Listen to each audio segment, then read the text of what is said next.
promotion of indigenous cultural values as popular. Next, Nta Ado Ekiti is exclusively for you. Tune today. Patronizing Nta Ado Ekiti, your voice station.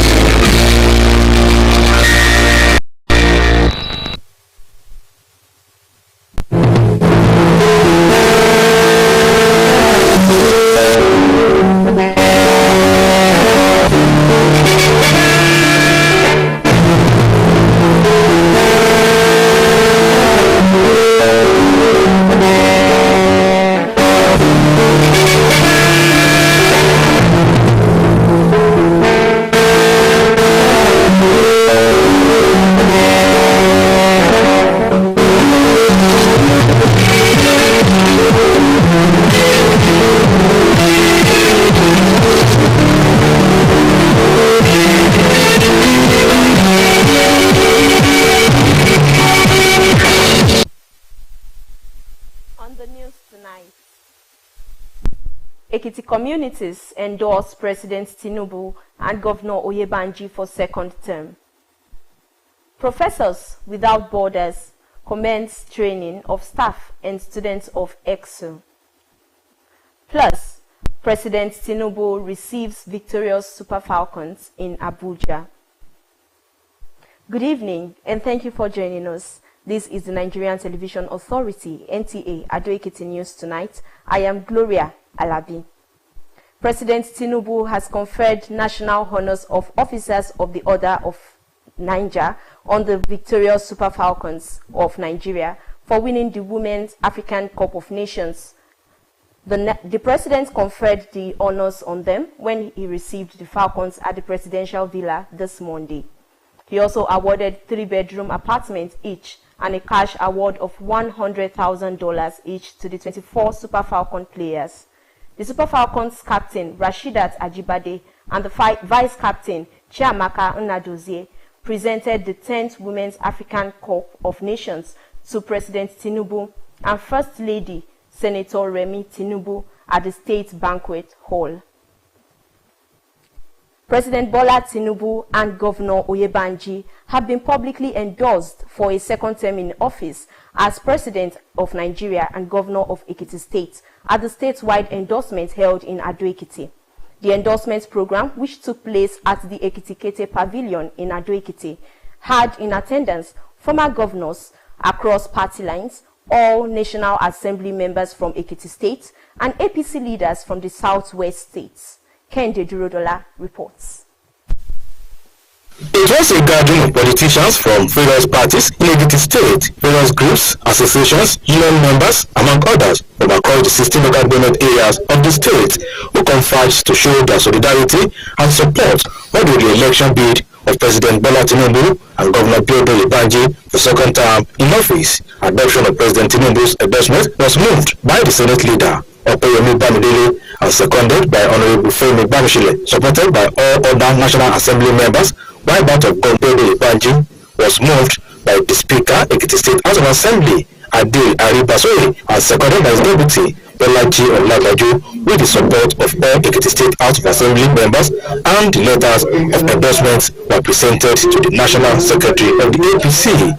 The chairman of the statewide endorsement, Biodo Aluko, in his address said the endorsement of President Tinubu is based on his renewed hope agenda and economic policies which have been of tremendous benefit to Ekiti State, while that of the governor is aimed on his transformative leadership, developmental stride, and all-inclusive governance in the last 2.5 years in office. They are still at unfolding at different levels of government is harmonized by a shared philosophy, inclusive development, purposeful leadership, and unwavering service to the people. Dignitaries at the event, including the Senate leader, Senator Okoyemi Bamidele, Ondo State Governor, Lucky Aiyedatiwa, former governors in the Ekiti State, and the National Secretary of the APC, described the endorsements as worthwhile, considering the leadership style of President Tinubu and Governor Oyebanji, which has endeared them to the people. One good time deserves another, and one good term in political office holding deserves another. I am here as his brother governor to solidarize with him, to give him that moral support, and to let you know that we are together in this race. I stand before you to endorse our President, President Nta Ado Ekiti, GTFR, for a second term in office. I also stand before you to endorse our governor. We now have an opportunity to take Ekiti forward together. All the former governors of this state, the leaders of this state, the National Assembly members of this state, all the people that matters, unanimously endorse our own governor. Governor Biodun Ibaji in his response thanked Ekiti people for the confidence reposed in him and the president. You have endorsed us, myself and Deputy Governor, because as far as you are concerned, we have delivered on the promises we made to you. Everything we have achieved as a government in Ekiti State is because of the support of the president. If the president has not supported us, if the president has not embarked on very bold and audacious reforms, we will not be able to do those things. Some notable politicians who are just joining the party in Ekiti State were received by the National Secretary of the APC, Senator Ajibola Surajuddin. Nta Ado Ekiti, Nta News. A group of international scholars known as Professors Without Borders has commenced a week-long training program for members of staff and students of the Ekiti State University, Ado Ekiti. At the opening ceremony to kickstart the program, Vice-Chancellor of the university, Professor Joseph Ayodele, said the training is part of the university's initiative to move with the global trend in entrepreneurship and innovation. Ayodeji Ogunshakin has details. The vision of Ekiti State University Ado Ekiti EXO is to produce graduates equipped with handling contemporary socio-economic and environmental challenges, driven by information and communication technology, and fostering cutting-edge research in science, technology, and humanities. The weekly training program is another means of achieving this vision, of which the Vice-Chancellor of the University, Professor Joseph Ayodele, said is to achieve academic excellence and also build the human capital of the students and staff. The Vice-Chancellor, represented by the Deputy Vice-Chancellor, Professor Oluwole Adebayo, said the core focus of the training is to enhance entrepreneurship, empowerment, leadership, sustainable development, as well as absorption of skills to change the narratives among students and staff. He explained that the training program being conducted by Professors Without Borders will build competence and help unlock potentials in the participants. Sharing experiences in terms of artificial intelligence and some other things, so that our students and staff will be prepared to face the challenges of the current things all over the world. We do not want to be behind, but we want to be in front. At the best state university, we still want to maintain the lead. And to maintain the lead is to have global connection. And that is the purpose of this program, Professors Without Borders. The team leader, Professors Without Borders, the body which has the mandate to improve equitable access to quality education with key interest in promoting human capital development, applauded the university management for its commitment to excellence through entrepreneurship and innovation, which the program intends to offer both staff and students of the university. Mission of Professors Without Borders is three-part: to educate, empower, and inspire. So hopefully we can do some education, create a feeling of empowerment, and inspire the students, faculty, and staff to reach their full potential. So in the mornings we'll work with the students, and in the afternoons we'll work with the faculty and staff on professional development and the inclusion of digital tools and AI in their work for the university. During the week-long training program, participants will be exposed to different opportunities in entrepreneurship and innovation that could make them self-reliant and compete favorably at various facets of life. From Ekiti State University, Ado Ekiti, Ayodeji Ogunshakin, Nta News. Nollywood actress Blessingze opens up about our early struggles in the movie industry. Details of this and more on Entertainment Scene with Chidera Kasmas. In a recent interview, Nollywood actress and producer Blessing Nze revealed that a respected Nollywood director once told her she was too ugly to succeed in the industry. Despite the harsh comments, she remained determined, eventually leaving a top job in an oil company to pursue her acting full-time. Recalling her journey, Blessing noted how her passion for acting began in secondary school and evolved over the years. Now married to fellow actor Stan Nze, Blessing proudly reflects on how far she has come. She also teased that her most challenging role yet is in an unreleased film that will show a whole new side of her craft. In another development, celebrated Nollywood legend Pet Edochie has sparked fresh conversations around culture and marriage, asserting that Africans, especially Nigerians, have much to teach the Western world about lasting unions. In a recent interview, the icon actor, who has been married for 56 years, criticized how traditional values are fading away, particularly the trend of kneeling to propose, calling it culturally alien and symbolically problematic. He urged that while culture can evolve, it shouldn't come at the expense of African heritage. Pet Edochie pointed out that Western societies no longer value marriage the way they should, suggesting that Nigerians have important lessons to offer when it comes to building and maintaining lasting unions. For entertainment news, I am Chidera Cosmas. The body of veteran broadcaster Layiwola Sunday Oyawa has been laid to rest in Nta Ado Ekiti, with a challenge to people to always prepare for where they will spend their eternity. The funeral held at the Redeemed Christian Church of God, Jubilee House, Province 3, Mega Parish, Nta Ado Ekiti, brought together members from various media stations who joined the family to bid him farewell. Ayodeji Ogunshake reports.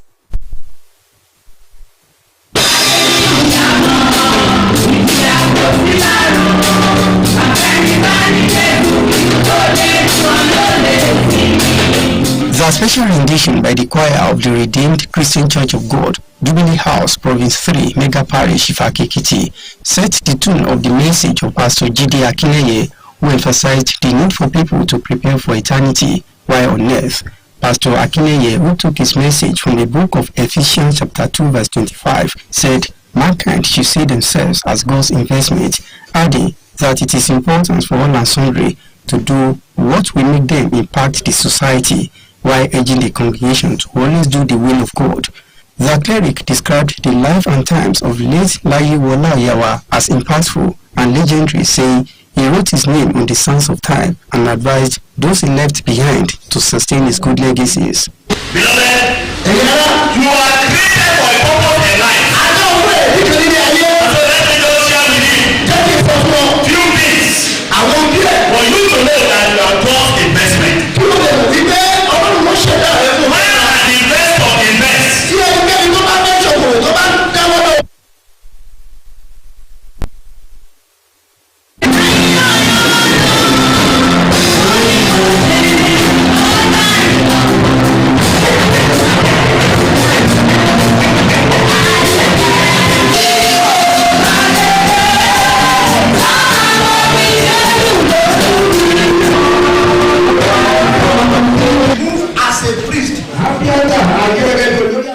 The body of the deceased were later committed to Mother Earth alongside dust-to-dust rites, as wife and children described him as a rare gem who will be greatly missed. He loved me and my children very well. He cared for us. During his own time, he can do what he can do. And I cherish his life. I will miss him much. Excellent man. He's jovial. He does not believe in impossibilities, and he's a great man. And his legacy lives on. Like I always say, his legacy lives on because he instills in us the best value. Adi is the jovial type. He's the kind type. He's one that when he speaks English and speak dialects, you won't know that it's the same person. person that speaks Gagales. He's a kind person of one mind. Layiwola Sunday Oyewa, who was born on the 20th of June 1958 to the family of Oyewa of Iwaro Ado Ekiti, was a veteran broadcaster who joined the services of Ondo State Radio Vision Corporation (OSRC) in the early 90s and later moved to Ekiti State to join the broadcasting service of Ekiti State immediately after the creation of the state in 1996. He retired from the broadcasting service of Ekiti State as the director of programs in the year 2018. Later on, he became the pioneer general manager of our People's FM 104.1 Ado Ekiti, and until his death, the general manager of Adanimogo 107.7 FM Ado Ekiti. He is survived by wives and children from Ifaki Ekiti. Ayodeji Ogunshakin, NTA News. And that will be all on the English news tonight. Up next is the Yoruba version with Ayodeji Adejumobi. Good evening.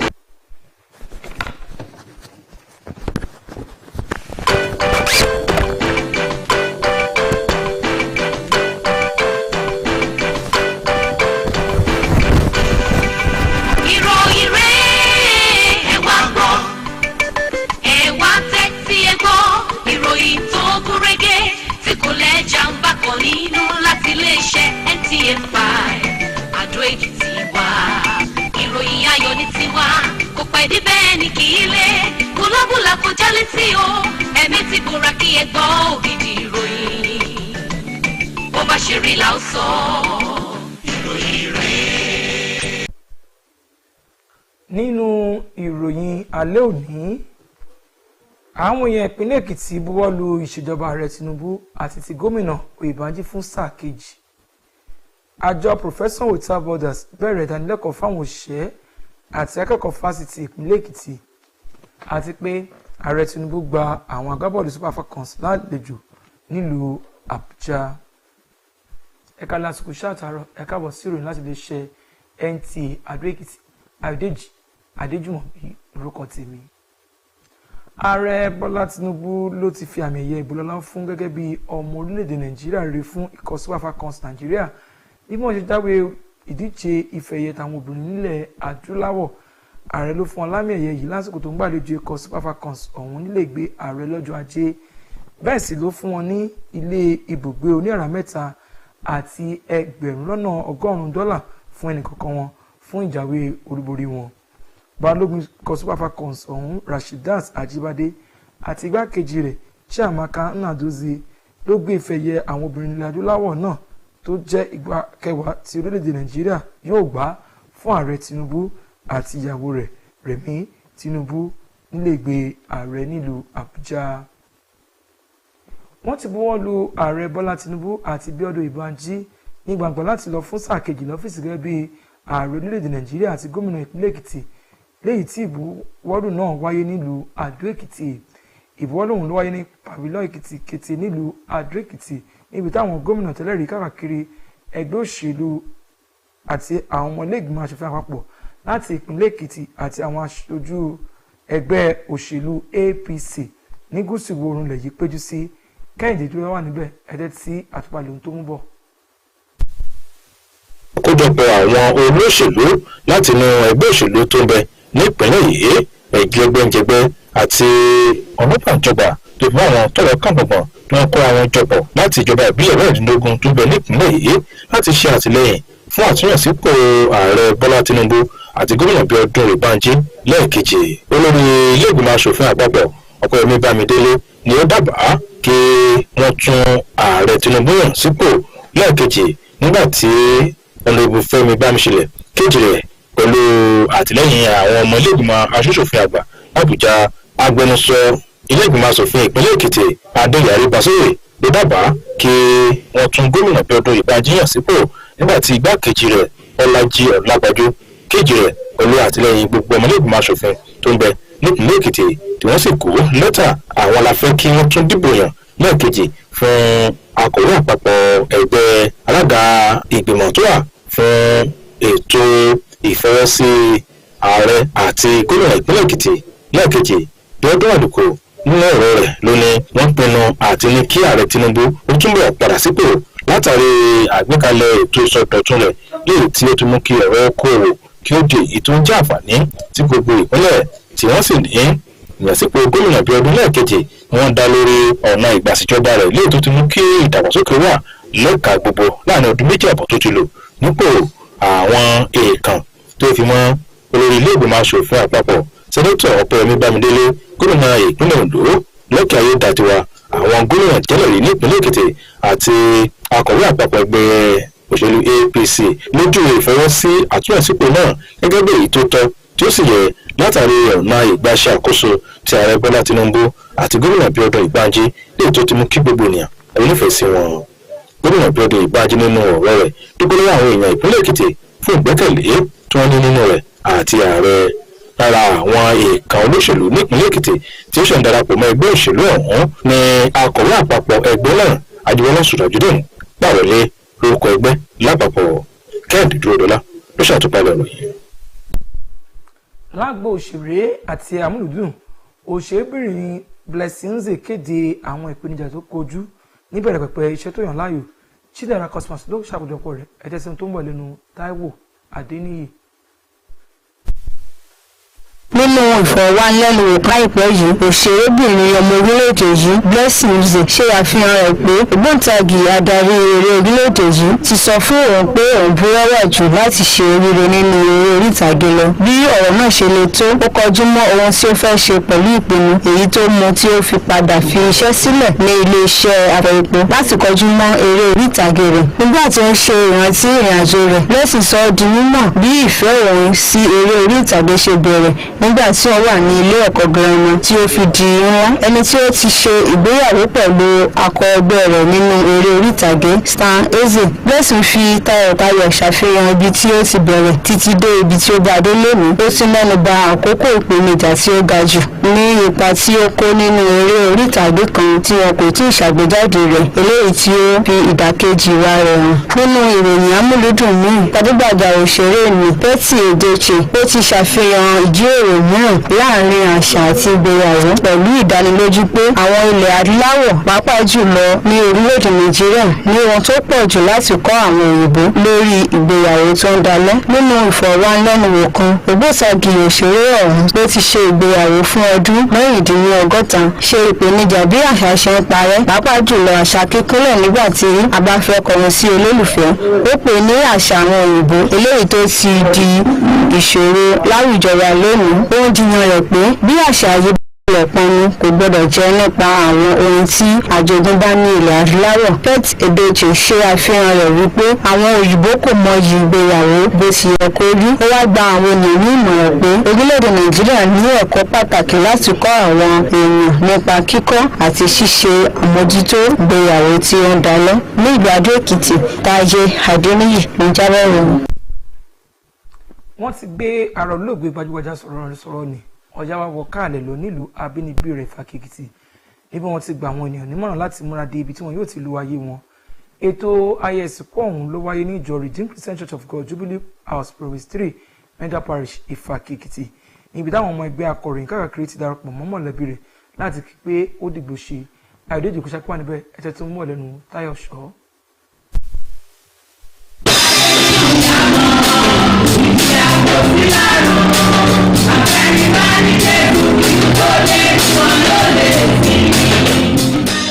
Orí àdákọ láti ẹnu àwọn ẹgbẹ́ akọrin Redeemed Christian Church of God Jubilee House Province 3 Mega Parish tìlú Ìfàkìkìtì ni ó ṣáájú ìwàásù láti ẹnu ẹni ọ̀rọ̀ Jídé Akínlẹ́yẹ tí ó ṣàtẹnumọ́ pàtàkì kí àwọn èèyàn máa gbáradì fún ayérayé lásìkò tí wọ́n ṣì wà lókè pé ẹni ọ̀wọ̀ olùṣàgùtàn Akínlẹ́yẹ tí ó mú ìwàásù rẹ̀ láti iléèwé Éfésù orí kejì ẹsẹ̀ 25 sọ wípé ọmọ ẹ̀dá ni wọ́n gbọ́dọ̀ rí ara wọn gẹ́gẹ́ bí ẹni tí Ọlọ́run nífẹ̀ẹ́ sí tó lè ṣe pàtàkì fún wọn láti nípa lórí àwùjọ. ó wá gba àwọn tí ó péjú níyànjú láti máa ṣe ìfẹ́ Ọlọ́run. aṣáájú ẹ̀sìn náà ní ó júwe ìgbé ayé olóògbé Láyé Ọ̀yáwá gẹ́gẹ́ bí ìgbé ayé tí ó ní ipa. ó wá rọ àwọn ẹbí rẹ̀ láti mọ̀lé àwọn ipa rere tí ó fi sílẹ̀. onírúurú àdàpọ̀ láti ẹnu àwọn ẹlẹ́gbẹ́jẹgbẹ́ ni ó wáyé níbi ètò náà.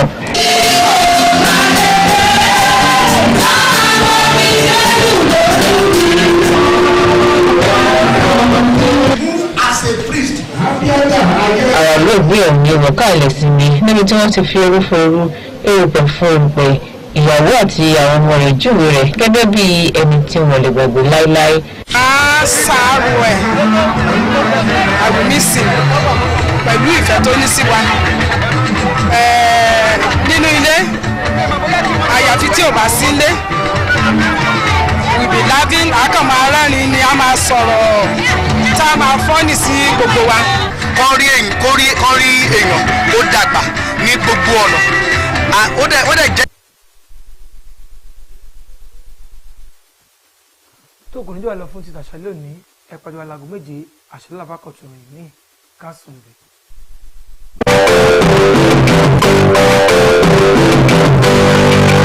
ìròyìn rẹ̀ ẹ̀wà gbọ́ ẹ̀wà tẹ́tí ẹ̀gbọ́ ìròyìn tó gúnrégé tí kò lẹ́jà ń bàbọ̀ nínú láti iléeṣẹ́ NTA Ado Ekiti wá ìròyìn ayọ̀ ní tiwa ọ̀pọ̀ ẹ̀dí bẹ́ẹ̀ ni kì í lé kúlọ́bùlà kọjá létí o ẹni tí kúra kí ẹ gbọ́ òkìkí ìròyìn bó bá ṣe rí là ń sọ. Mealtime is getting on. Meet my Suregut Game Changer, made from natural ingredients to deliver game-changing chicken aroma that's